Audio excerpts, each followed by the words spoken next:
পানী পৰা ঘৰ হৈ আছে, ঘৰ নথকা গছৰ তলত থকা হাজাৰ পৰিয়াল আছে ভাৰতত। আমি দিল্লী চেলি দেখিলেই মানে গ'লেই দেখা পাওঁ। আজিও ভাৰতত স্কুল নোহোৱা হাজাৰ গাঁও আছে, ৰাস্তা নোহোৱা হাজাৰ গাঁও আছে। আজিও ভাৰতত এনেকুৱা অৱস্থাত মানুহ আছে যিটো আমি স্বাধীন ভাৰত বুলি সেই প্ৰতিচ্ছবি দেখিবলৈ পাওঁ। আমি ভাৰতৰ কথা বাদ দিলোঁ, অসমৰ কথা যদি চাওঁ, অসম আজি পূৰ্ণাংগ ৰাজ্য হোৱা, ছেপাৰেট ষ্টেট হোৱা, ৰাজ্য হোৱা কিমান বছৰ হ'ল? ৰাইট, 70 বছৰ হ'ল। কিন্তু আজিও অসমতো ৰাস্তা নোহোৱা কিমান গাঁও আছে। আমি টিভিত সদায় দেখা পাওঁ এই ৰাস্তাত ধান ধুই পেলাই কিবা কৰি পেলাই প্ৰতিবাদ কৰা। আজিও অসমত স্কুল নোহোৱা গাঁও আছে, আজিও অসমত বিজুলী বাতি নোহোৱা গাঁও আছে, আজিও অসমত খাবলৈ নোপোৱা মানুহ আছে, আজিও অসমত স্কুলত এডমিশ্যন ল'বলৈ নোৱাৰি আত্মহত্যা কৰা মানুহ দেখিছোঁ। কিয়? যদি ভাৰতবৰ্ষ স্বাধীন হোৱাৰ ৭৪ বছৰৰ পিছতো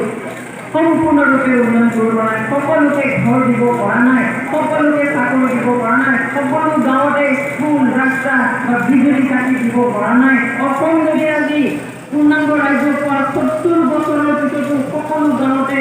ৰাস্তা দিব পৰা নাই, বিজুলী কাটি দিব পৰা নাই, স্কুল গতকালে বনাই দিবলৈ পৰা নাই, তেনেহ'লে BTC কেৱল 15 বছৰ, তাকো 15 বছৰৰ 5 বছৰৰ ইনফ্ৰাষ্ট্ৰাকচাৰৰ কাৰণে কাম কৰোঁতে গৈছে, কেৱল 10 বছৰত কিমান কৰিব? কিন্তু 10 বছৰত যদি আমি চাওঁ, আজি পলিটিকেলি যদি আমি এনালাইজ কৰি চাওঁ, আনৰ লগত কম্পেয়াৰ কৰি চাওঁ, তেনেহ'লে আজি আমি কমনে সেইবিলাক একো নাই হোৱা? আজি সুদূৰ গুৱাহাটীৰ পৰা অহা মানুহ, কোনোবা যোৰহাটৰ পৰা অহা মানুহ ইয়াত বোলে আজি 15 বছৰৰ আগত চাকৰি কৰি গৈছিল, 15 বছৰৰ পিছত ঘূৰি আহিছে, 10 বছৰৰ পিছত ঘূৰি আহিছে, তেওঁলোকে সকলোৱে একেমুখে স্বীকাৰ কৰে হয় BTC উন্নতি হৈছে। তেনেহ'লে আমাৰ নিজৰ মানুহ ইয়াত থকা মানুহে কিয় এটাও নাই হোৱা বুলি কয়? সেইকাৰণে মই কৈছোঁ যে কেৱল ইলেকশ্যনৰ কাৰণে, কেৱল নিৰ্বাচনৰ কাৰণে আমি এনেকুৱাকৈ মিছা কথা কোৱাটো উচিত নহয়। সেইকাৰণে আজিকালি সকলো ৰাইজে জানে কোনটো সত্য, কোনটো অসত্য। रायजोआ नोंथांमोन जों दिनै जौगानायनि बाथ्रा दिनै जोंनि अपोजिशनफ्रा बुंदों जे बिटिआर जेबो मावाखै, थांनाय 70 बोसोराव खालि थाखाल' जाबाय, थगायबायल', जेबो मावाखै होननानै। खिन्थु आइआफा नोंथांमोन, जों बिसायख'थिनि नामाव जुदि सैथोखौ नागारनानै फुरा असैथो खोथा बुङोब्ला जोंखौ रावबो निमाहा होनाय नङा। बयहाबो मेगन दङ, बयहाबो खोमा दङ, बयहाबो साननो हानाय मेलेम दङ। बेनिखाय जेखौ नुदों बेखौ बुंनायानो मोजां। दिनै जुदि जोङो सोरखौबा गाज्रि मोनोब्ला, बिनि मोजांखौबो जोङो गाज्रि होनोब्ला जोंखौथ' गुबुना गाज्रि मोनगोन। दिनै बेनिखायनो जोंहा बिसो जानांगोन। थारैनो जुदि जोङो रायजो राजानि खामानि मावनो ओंखारदों, थारैनो जुदि जोङो सुबुंखौ सिबिनो ओंखारदों, थारैनो जुदि जोङो जौगाथायनि खामानि मावनो ओंखारदों, होमब्ला जोङो सैथोजों आवगायनांगोन, सैथो खोथाखौ बुंनांगोन। दिनै आंनि स्कुल बा स्कुला जुदि मोजां खामानि मावो, आं बुंनो हानांगोन जे आंनि स्कुल आं बे मानसिखौ मोजां मोना, खिन्थु बे मावनाय खामानिया मोजां, आं बेखौ बुंनो हानांगोन। दिनै जुदि आंनि न'खरनि मानसियाबो गाज्रि खामानि मावदोंब्ला आं बुंनो हानांगोन आंनि न'खरनि जाखौ मा जाखो,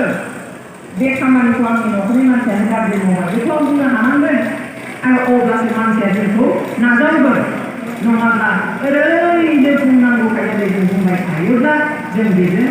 मानसिजों नाजावजानाय जानाय नङा। बेनिखाय सैथोखौ जों मिथिनानै गावनि मेलेमजों जों साननानै सोरखौ सायख'ब्ला जोंहा स्टेडि गभर्नमेन्ट मोनसे फैगोन, स्टेडि सोरखार मोनसे फैगोन, दिदोम सोरखार मोनसे फैगोन, बेजों साननानै जोङो आवगायनांगोन। दिनै जौगाथायनि बाथ्रा बुंनाया आं बुंदों जे थांनाय 17 बोसोराव बिटिआरआ जेबो मावासै। जों 17 बोसोरखौ आं खागो खालामनानै बुंनो नागिरो जे 17 बोसोरनिनो बोसोरनैया सुक्ति खालामनायनि उनाव, गोरोबथानि उनावहाय बेखौ इन्टारिम सोरखार होननानै बुङो। बोसोरनैनि थाखाय इन्टारिम सोरखार, बेयाव पार्टि गैया, सोरखार गैया, चेयार गैया, जेबो गैया, पावार गैया। तो बे बोसोरनैयाव जेबो खामानि मावनायनि सोंलुआनो फैया। अब्ला थाबाय बेसेबां? 15 बोसोर। 15 बोसोरनिनो गिबि 15 बोसोरा मा खालामो जे दिनै BPF हान्जा दानानै सोरखार दाबाय बिसायख'थि जाबाय देरहाबाय सोरखार दाबाय दा सोरखार दानानै मानसिफोरनियाव थानाय मथे जिखिनि खामानिखौ मावनांगौ बिनि थाखाय जोंहा बिटिसिआव जेबो गैयामोन दिनै जों जि सेक्रेटारियेटआव थांनानै क'क्राझाराव खामानि मावहैयो अफिसियेल खामानि बे अफिसाबो गैयामोन ओजोंहाय मोन 40 मा मोनदोंमोन आयदाफोर मोनबोदों बिफानफोर मोनदों सुक्तिनि गेजेरजों अब्ला बेफोरखौ सालायनो थाखाय अफिस गंसे गैया अफिस जिरायनो थाखाय न' गंसे गैया बेफोरखौ बोसोरबा बिफानफ्रावहाय अफिसारनिफ्राय लानानै केरानिनिफ्राय लानानैहाय 3rd ग्रेड 4th ग्रेड गासैखौबो एपइन्टमेन्ट होबाय बेनिफ्राय बे सोरखाराव बिबान लाजेननायफ्रा सोरमोन सेंग्रा मानसि जायफ्राहाय दिनैसिमाव बेबादि माइक्र'फनाव लेक्सार होफेराखैमोन जायफ्रा समदन खालामनानै कनफारेन्स खुंनानै लेक्सार होफेराखैमोन जायफ्रा रेल लामायाव राजा लामायाव थांनानैहाय धर्ना होनानै माबा खालामनानै आन्दलन खालामनानै फैफेरनाय मानसि नङामोन बिथांमोना मा खालामो हाथियार लानानै हाग्रायाव जुजिनाय मानसिसोमोन हाग्रा मावगिरिया बिथांमोना खाम्फा बरगयारि खनन बिथांमोना अब्ला बिथांमोना जेबो आइडिया गैयामोन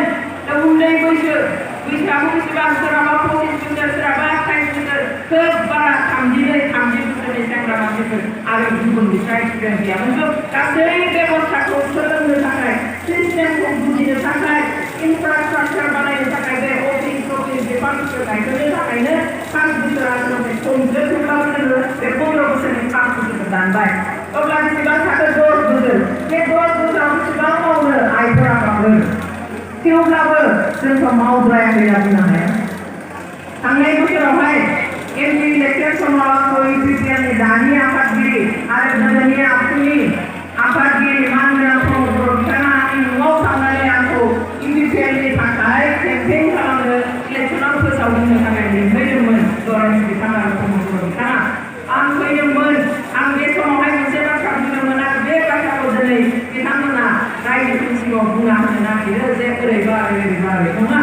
आं जि बुंदों आं दिनैबो बे बाथ्रायावनो दङ बे समाव बुंदोंमोन जे 15 बोसोराव बेसेबां जानांगौमोन बेखिनिया जायाखै आं दिनैबो बुंदों खिन्थु आं बुङाखैमोन जे 15 बोसोरावबो जेबो जायाखै खुनु बुङानानै बेबायदि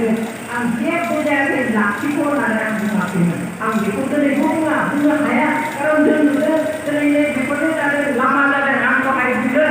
जे बे ओनसोलफ्राव जोङो बर' इउनिभारसिटिफ्राव लानाय 28 बोसोरनि सिगांनिफ्रायनो जों बेयाव फैयो जोंनि फाउन्डार जेनेरेल सेक्रेटारिया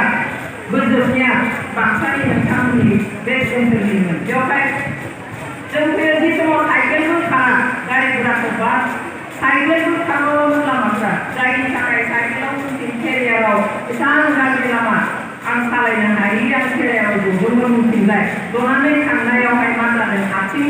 जि हाबनानै स्पगानो जनानै बै साइकेलनि साखानि थारा जनानै आंनि आथिङाव आदैयाव हाबदों जायनि थाखाय आं दहाय बुंदों जे निरन्जनारि आदानि बिनानावनि फिसाया आंखौ इन्जेकसन होदों फाहामसालि लांनानैहाय कारन सिलेन्डार सालायनि माबा दङ चान्स दङ बेवहाय बेबायदि अबस्थानिफ्राय दिनै 3 बोसोर जोङो गारि गुरा जेरावबो लांनो हायो सोर खालामदों बेवहाय बेफोरखौ जोङो आंनि बिथांखिनि नामावनो जेबो जायाखै होननानै मानसिखौहाय जोङो मिसलिड खालामनो नाङा कारन मिसलिड अफकर्स जायो बाराया जालिया कारन बांसिनानो गावनो बुजिबाय नुबाय साननो हाबाय दिनै बेनिखायनो बिपिएफनि फारसे बयबो लोब ज' आखाइ हमफैदों दिनै आं बे जोंनि बिटिसिनि उन्नतिखौ नायो जौगानायनि बाथ्राखौ सावरायोबा जों गुबुननिखौ बेखौ सावरायनानै जोंनि हादोरनि जोंनि रायजोनि दिनै भारत हादोरा उदांस्रि मोननाया खै बोसोर जाखो आइफोर आफाफोर 74 बोसोर जाबाय नाथाय सोमोनांथाव भारत हादोरा 74 बोसोर जालांबाय उदांस्रि मोननाया नाथाय दिनैबो भारत हादोराव ओंखाम मोनजायै मानसिया सानफ्रोमबो फैयो दिनैबो न' जोंनावथ' न' गैखाय ओंखाम न'आव थाग्रा मानसि गैया किन्तु भारत हादरनि गुबुन स्टेटफोर बादजों दिनै राजथावनि दिल्लीयावनो न' गैयै दंफां सिङाव जिउ खुंनानै थानाय हाजार मानसि दङ दिनै भारत हादरा 24 बोसोर जालायबाय उदांस्रि मोननाया दिनैबो भारत हादराव सानथ्र'हायि गामि दङ जाय गामिफ्राव लामा गैया सानथ्र'हायि गामि दङ जाय गामिफ्राव फरायसालि गैया सानथ्र'हायि गामि दङ जाय गामिफ्रावहाय मा गैया मोब्लिब गोहो गैया अब्ला 24 जाबाय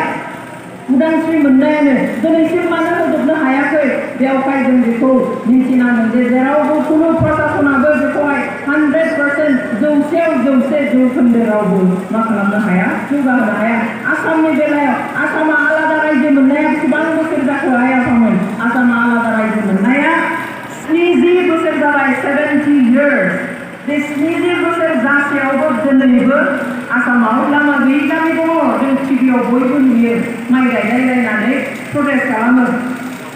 दिनैबो आसामाव स्कुल गैयि गामि दङ फरायसालि गैयि दिनैबो आसामावहाय मोब्लिब गोहो गैयि अनेक गामि दङ सोरबाया दिनै थाखा फैसा गैयिनि थाखाय सुइसाइडबो खालामबावो एडमिसन लानो हायिनि साख्रिनि थाखाय फैसा होनो हायिनि बायदिसिना बेवहाय जों बेखौ नायनांगोन जे प्रेक्टिकेल खोथाया मा बेनिखायनो आइ आफा रायजो राजा नोंथांमोन आं नोंथांमोनखौ खावलायो जे प्रेक्टिकेल नोजोरजों नायनानै जोङो दिदोम सोरखार गंसेखौ अराय सम लाखिनो थाखाय जों BPFखौनो सापर्ट होनांगोन बेवहाय नोंथांमोनखौ खावलायो नोंथांमोननि हिसाबै जों बिथांमोनखौनो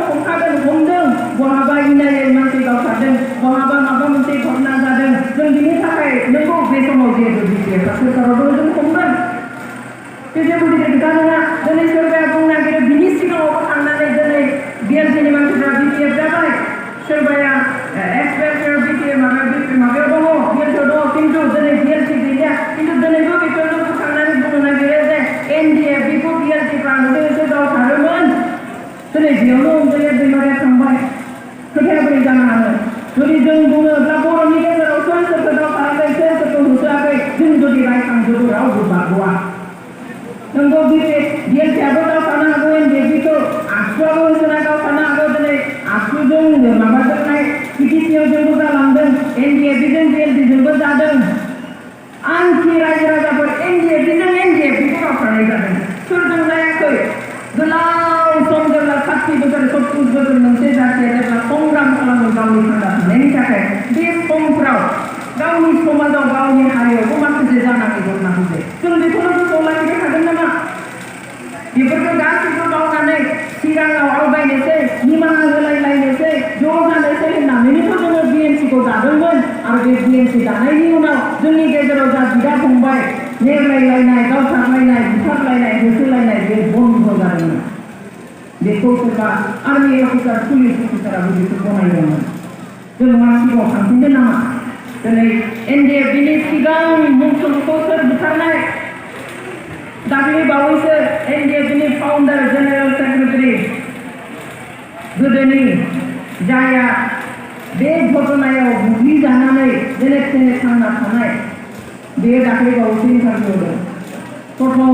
बुथारजेननायानो जों बुंनो थांला आखुवासो बुथारजेननाय होननानै बिथांमोना बुङो अब्ला बेवहाय जों बेफोरखौ रायखांनानै लाब गैया जोंहा जि जालांबाय दङ बेखौ नागारनानै जों दिनै खौसे जानानै